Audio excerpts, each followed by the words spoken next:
Assalamualaikum, salam sejahtera, selamat tengah hari. Hari ni Siti nak goreng udang ni.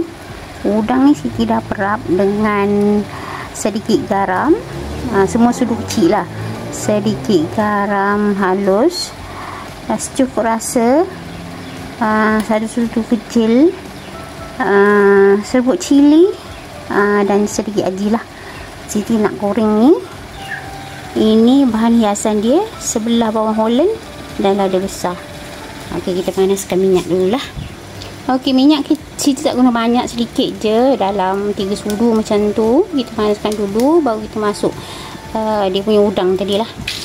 Okey, setelah kita punya kuali ni dah panas, boleh masukkan udang tadi lah.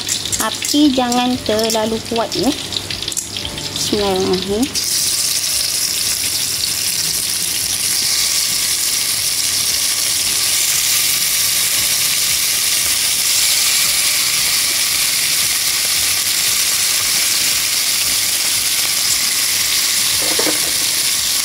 Okey, sekiranya minyak tidak cukup, kita tambah minyak dia.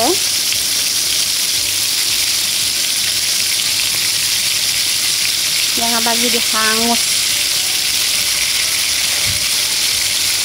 Sebelah ni Siti goreng ikan air.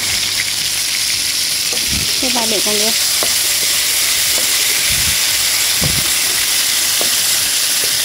Dia tak boleh lama sebab kat dalam ni semua dah cukup. Tak perlu isi garam, tak perlu isi apalah. Okey, boleh masukkan bawang Holland dengan cili. Bismillah. Tapi jangan kuat, nanti hangus sebab kita masukkan cili tadi ni.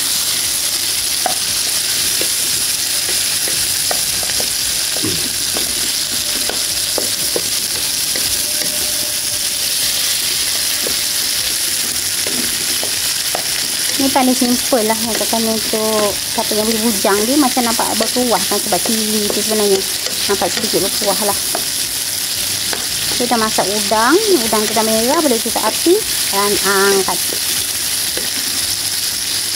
Kita nak bagi dia sedikit dia punya bawang tu sedikit besut lah. Okey, kita balik-balikkan dia.